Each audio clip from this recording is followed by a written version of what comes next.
going on? My name is Dennis. We're over here at One Stop Board Shop. Today we're going to installing the new Float Life WTF Growler rails. We're going to be throwing on as well as the tilt kit mod for the WTF rails. It allows you to be able to ride mission again and get all the same presets as you're used to riding without having to get custom settings going. We're going to be putting on some lifesavers, custom OSBS lifesavers, and we're going to be modifying these sweet sidekicks from the Float Life for the standard WTF rails, but we're going to be throwing on the growlers so that way we can keep it nice and fresh. We're going to start off with the tilt kit mod first, so that way we can go ahead and get that going. Obviously we're going to need the controller to fit into the rails, and then after that we're going to go ahead and reassemble everything and see how it feels.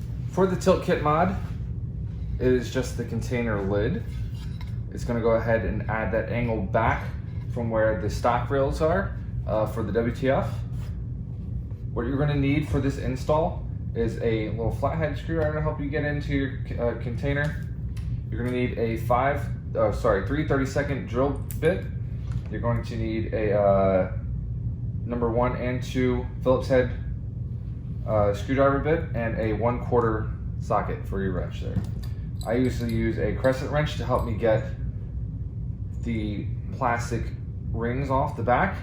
You want to get off your screws from the back, your rings, undo these 3/32 bits here, and your screws on the bottom. Once you get all those off, you're going to want to carefully clamshell your controller case, and get your screwdriver in and start peeling off. Now, one thing I have to mention, I have already opened my controller a couple times, so what you're going to want to do is use a heat gun to separate this glue from the back of your container and your controller, and that way you can go ahead and pry it off.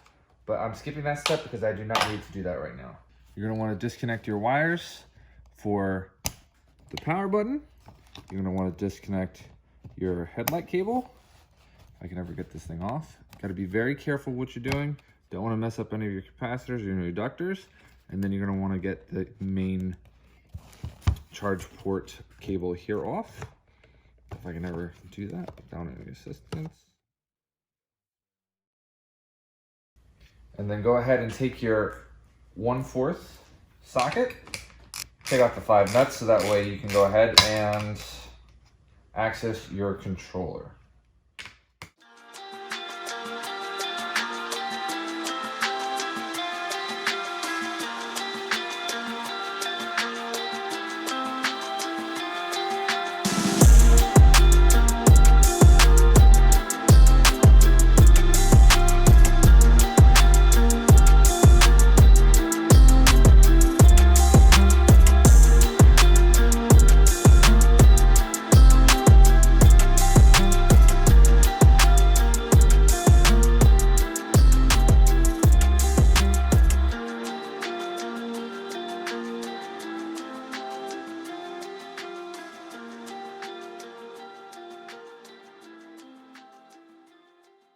You're going to want to align it with the holes that are on the bottom of the container lid. That's where you will be screwing in your screws to make sure it stays on top. So with your size 1 Phillips head bit, you put it on. I'm using a gyroscopic screwdriver to be able to help me out. I'm going to go 4 corners first, and then I'm going to go ahead and get that last one in the middle.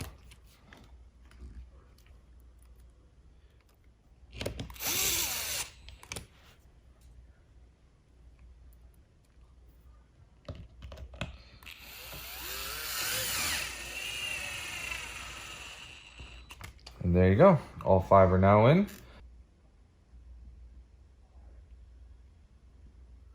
And so now what we're going to do is go ahead and place it back into the shell. You want to be very careful by placing in this portion first, making sure it aligns up correctly without damaging your inductors. Reconnect your wires, making sure that your headlight cable doesn't go inside of your power button, as well as the same as your charge port.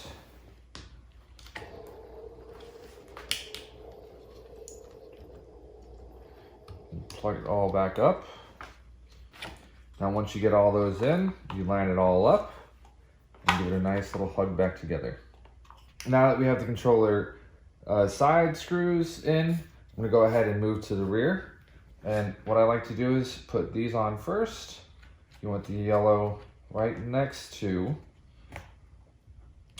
your 6-pin. And I use a little crescent wrench to go ahead and get it nice and tight on there.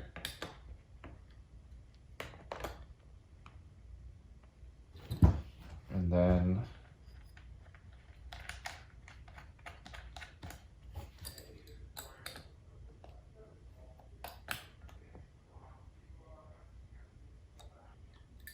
I want to make sure that they're on, but not too tight.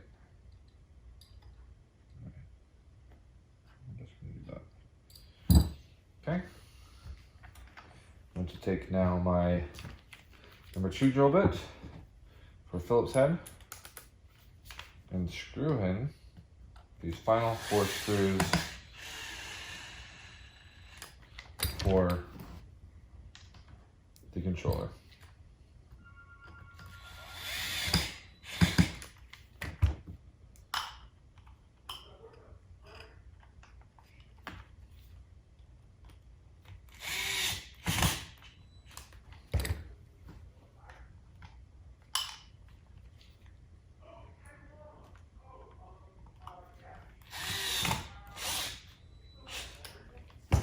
Now, the controller is back together, everything's in place, and it's gonna get us back to where we wanna be with these rails.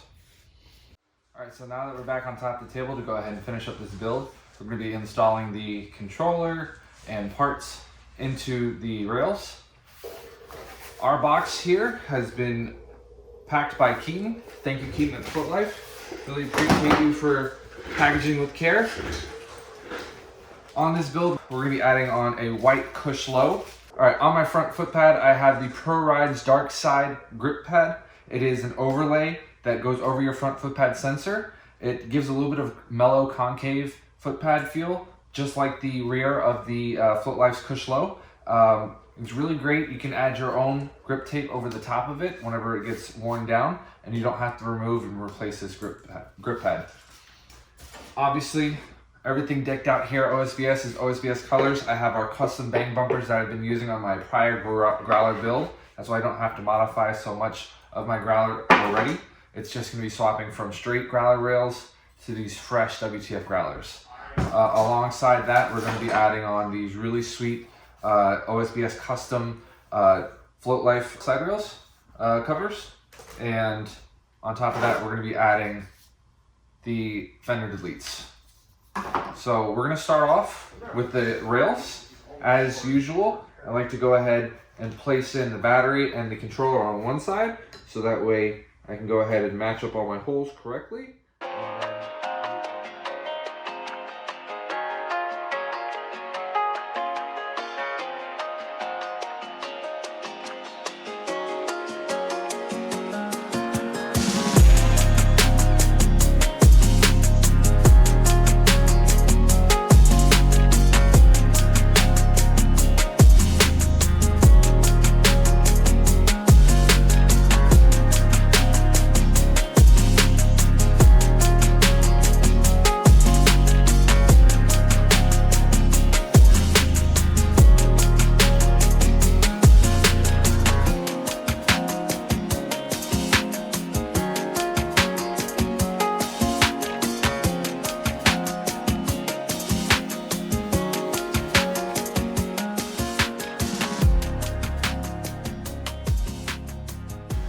So for the fender deletes, what we did was just take a Dremel and kind of drill down the sides where it met up with the angles.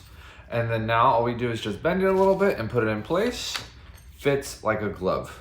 So we're gonna go ahead and put our screws in and do it on both sides. After that, we're gonna go ahead and put it on our side rails and see how this thing shreds.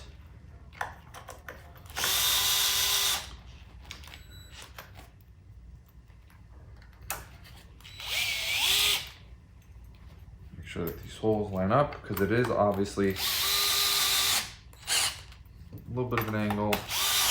All right, man, this thing looks fresh. So now One thing I'd like to highlight is my power button. It's from Zero G Factory. What it does is it's a 1-for-1 just plug and play replacement. It blacks out the power button and then it adds a little bit of pop of color. So on mine, I have the green for go, and then I'm going to put our OSBS switch shield on, so that way we can go ahead and add, deck this thing out, OSBS everything.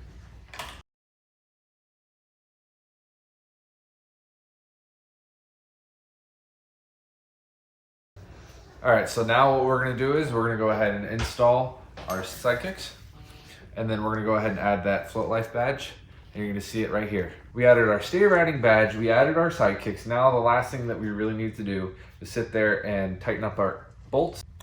Add on a little bit of thread locker here, put it in, tighten it up, and go ahead and pull out this other one. Throw that in.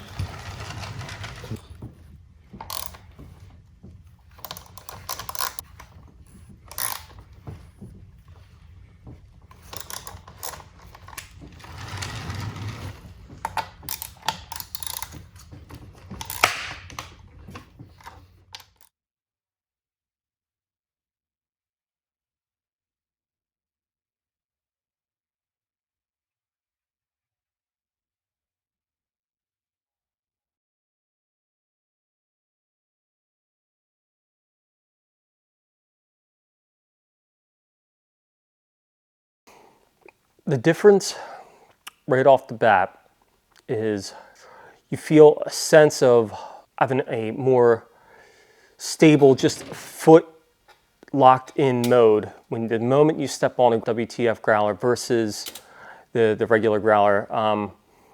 It's instant lock-in. Still the same nimble feel as your original Growler rail setup, but this offers just a slightly more locked in feel.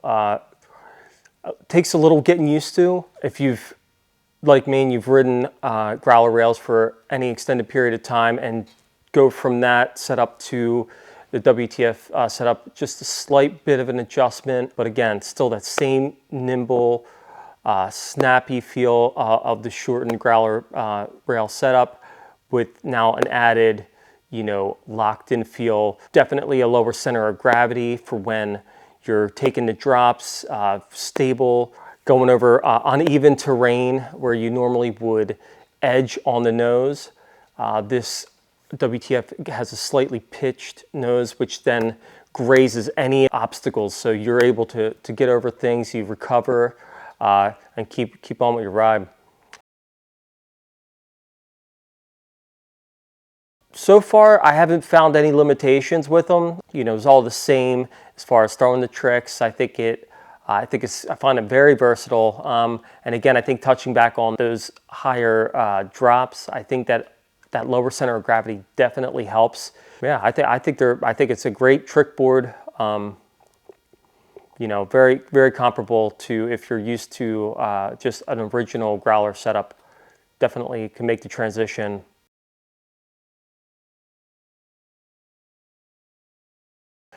Well, if you get the opportunity to try the Growlers WTF, I say go for it. It's worth, at least having, if you're into owning boards, to have one in your quiver.